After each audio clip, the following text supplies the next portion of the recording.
Novo dia, nova leitura, estamos aqui com um cafezinho, já pega, o seu hoje está quentinho, ontem não estava. Já pega aí para a gente começar a ler. Paramos na página aqui, né, 71, Resistência e Crítica, e vamos continuar essa leitura. Se você critica outras pessoas, provavelmente o faz por causa da resistência. Quando vemos uma pessoa começando a viver seu eu autêntico, ficamos loucos por não termos vivido o nosso. É verdade. Quem se realizou na própria vida quase nunca critica os outros. Isso aí faz a gente lembrar daquela frase, né? Quem é feliz não enche o saco, né? E quem se realizou na própria vida não fica criticando os outros, né? Ele está preocupado em viver uma vida fantástica e maravilhosa. Quando fala, é para encorajar. Preste atenção a si mesmo. De todas as manifestações da resistência, a maioria só prejudica a nós próprios. A crítica e a crueldade prejudicam também a outros. É muito interessante quando a gente fala de crítica, né?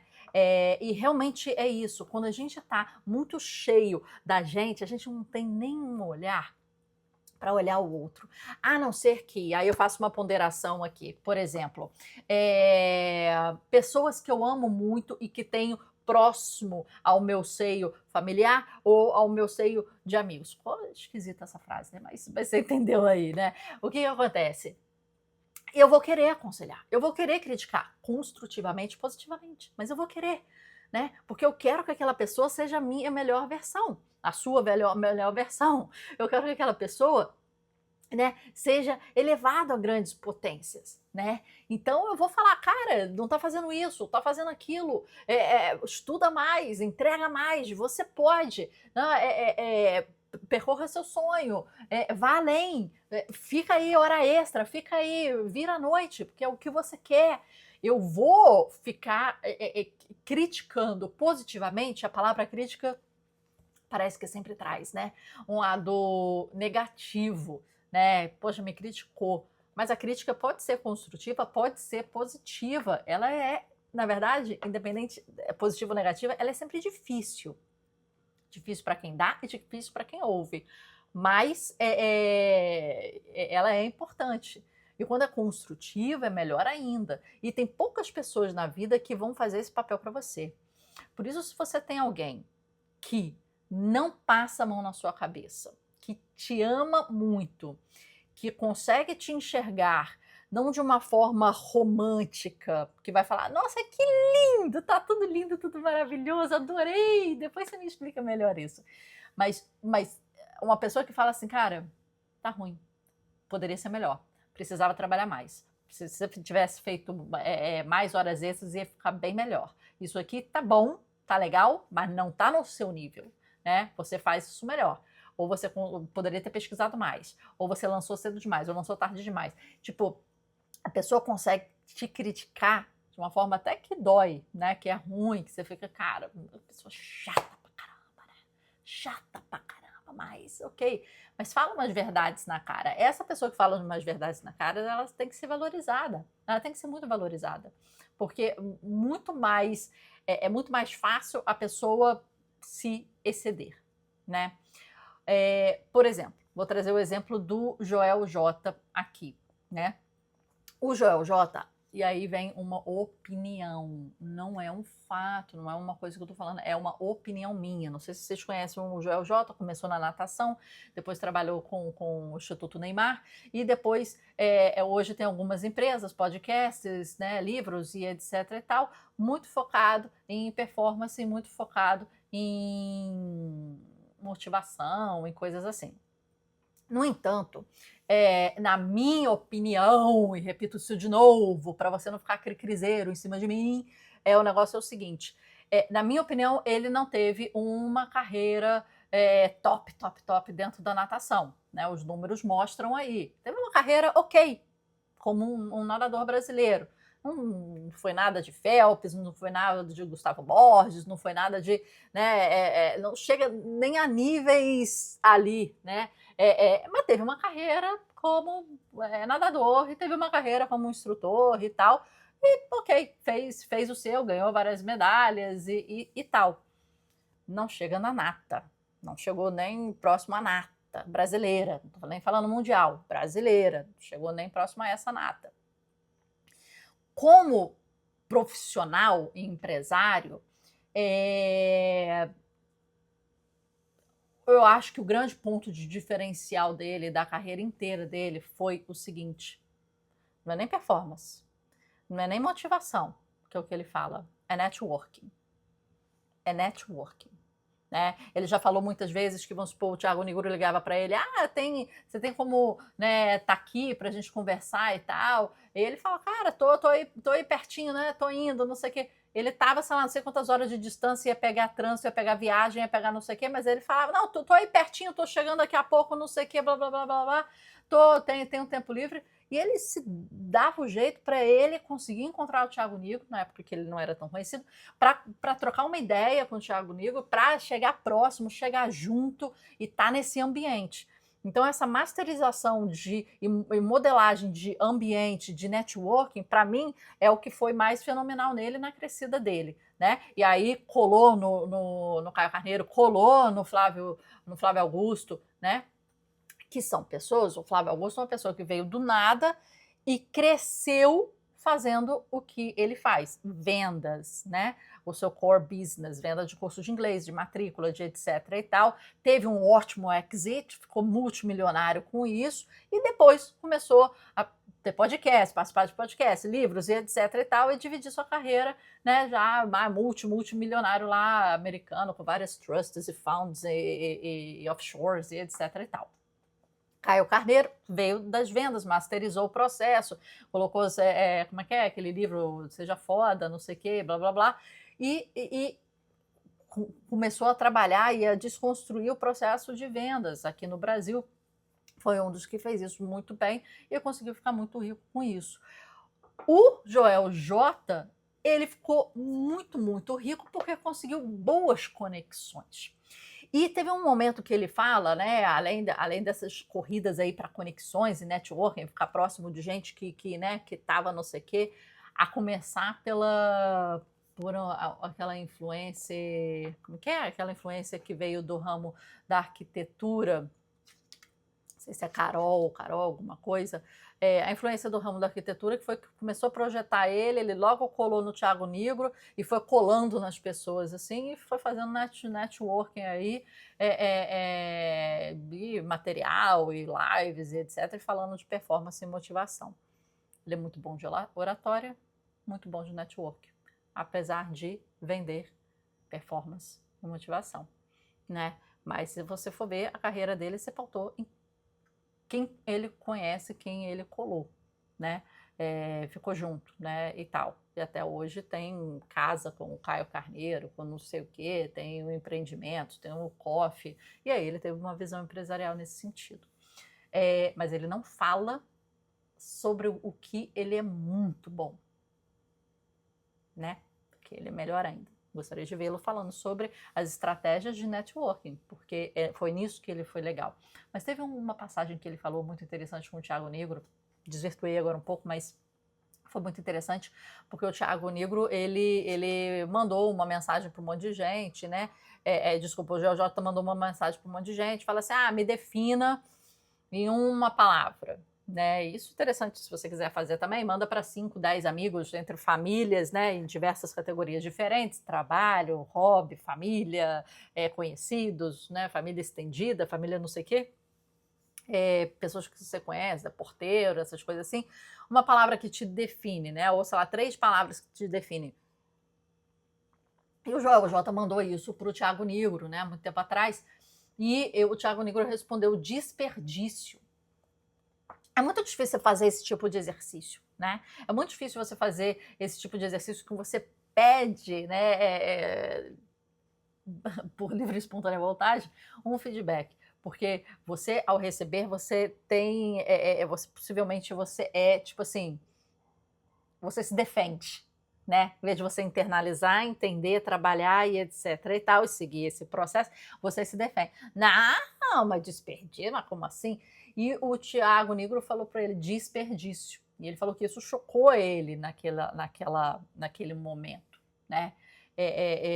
de ser desperdício. E eles depois conversaram sobre isso. Mas receber uma crítica é muito difícil. Fazer esse exercício, se você quiser fazer, manda uma mensagem para 10 pessoas, entre mais conhecidos e menos conhecidos, diversas categorias da sua vida, trabalho, hobby, lazer, contato esporádico, família, família estendida, etc.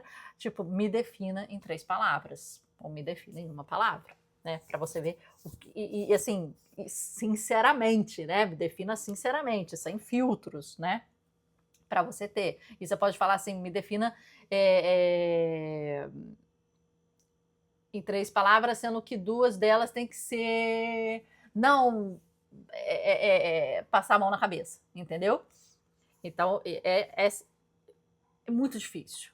Mas faz esse exercício aí. E aqui você vai cair depois na insegurança. Vamos lá. A insegurança pode ser uma aliada, pois serve como indicador da aspiração. Reflete amor, amor por algo que sonhamos fazer e vontade de fazê-lo. Se você pergunta a si mesmo e aos amigos, sou realmente um escritor?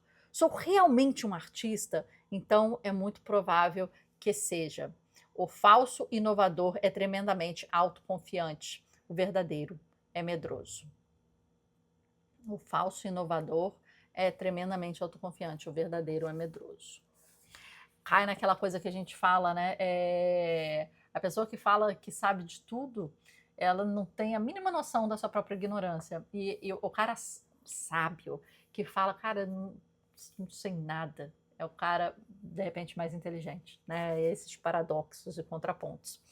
A resistência e o medo. O medo paralisa você? Bom sinal. O medo é coisa boa, como a insegurança. É um indicador. O medo nos ensina o que fazer.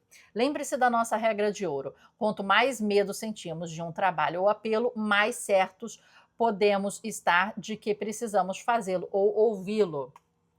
Anota essa regra de ouro, escreve aí e faz as suas sinalizações. Resistência é sentida como medo. O grau do medo dá a medida da força de resistência. Grava essa frase também. Quanto mais medo, mais resistência. Mais está havendo resistência. Quanto mais está havendo resistência, mais você tem que combatê-la e mais forte você tem que ser para combatê-la. Mas isso é a exata medida da sua potência. Quanto mais difícil você quer fazer uma coisa, quanto mais inovador você quer fazer uma coisa, maior vai ser a resistência. Então, o que ele está falando aqui, o grau da resistência é igual ao grau do que você está querendo entregar, da sua potência. Então, se você está assim, né? Então vai depender. Então saiba o jogo que você está jogando. Tá jogando o joguinho, né? Você está jogando palavra cruzada, tá jogando o jogo da velha, ou você está jogando um jogo realmente de gente grande? Quanto você está arriscando aí? É a medida da resistência. Portanto, quanto mais medo sentimos de iniciarmos um empreendimento, mais certeza podemos ter de que esse empreendimento é importante para nós e para o progresso da nossa alma. Se não acharmos nele nenhum significado, é porque não há resistência. Você já viu Inside the Actors Studio? O anfitrião do talk show, James Lipton, invariavelmente pergunta a seus convidados: que motivo leva você a escolher um papel? E a resposta do ator é sempre a mesma: o medo que eu tenho dele. Para quem não viu esse programa, tá? É um programa num teatro, um programa antigo. E esse James Lipton, ele chama artistas, em sua maioria atores e atrizes, para sentar num teatro com atores, né, que estão aprendendo na faculdade, e ele faz uma entrevista a esses atores sobre o processo de criação, o processo de ser artista, o processo do medo e etc. É muito interessante para quem quer descortinar, né, esse processo criativo e essa vida artística, nesse caso da interpretação teatral. Era um que eu assistia muito tempo atrás, muito interessante, deve ter no YouTube, tá? Mas é isso aqui, olha, Inside the Actors Studio, do James Lipton. O profissional encara o projeto que vai fazê-lo progredir, assume um compromisso que vai levá-lo às águas desconhecidas, obrigá-lo a explorar partes de si mesmo das quais ele próprio não tem consciência. Ele fica apavorado? por Deus, fica petrificado. Ao contrário do profissional, o profissional recusa papéis que já desempenhou antes, não tem mais medo deles. Então, para que se perder no tempo? Portanto, se você se sente paralisado pelo medo, é bom sinal. Medo vai lhe mostrar o que precisa fazer. Então vamos parar aí, porque depois a gente vai na resistência e no amor, na resistência e o estrelato, a gente chega, né, em outras coisas, mas eu acho que muito importante aqui a gente falar do medo. O medo é importante, o medo é um sinal que ele colocou aqui, né, um sinalizador daquilo que você está fazendo. Sem medo não dá para ir. Né? E a medida do medo, a medida da resistência, a medida da autossabotagem é a medida do risco que você está tomando. E realmente ele colocou aqui Actors Studio, dou essa indicação para vocês também. Vou tentar achar e colocar o link aqui embaixo para vocês, mas realmente quando os grandes atores são perguntados por que você aceitou esse papel? Porque me dá medo. Porque era muito difícil. Porque eu sabia que era um desafio tremendo, que poderia, né, make or break minha carreira, né, fazer minha carreira ou quebrar minha carreira. Então os grandes atores, eles estão sempre se desafiando. Não, esse papel eu já fiz, não quero mais, já fiz, me desafiei. Qual o próximo desafio? É aquele frisson, é aquela coisa que vem assim, cara, que o Heath Ledger deve ter tido quando pegou o Coringa e fez um dos melhores Coringas que já existiu.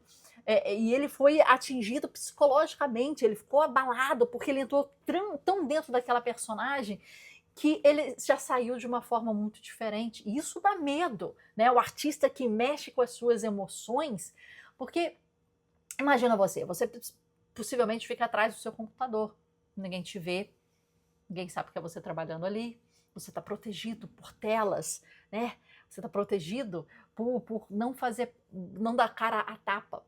Um ator é uma das profissões de maior entrega que se tem. Você entrega o seu corpo, o seu visual, a sua mente, as suas emoções, o seu batimento cardíaco para uma personagem e que o seu maior desafio ali é contar da melhor forma a história daquela personagem.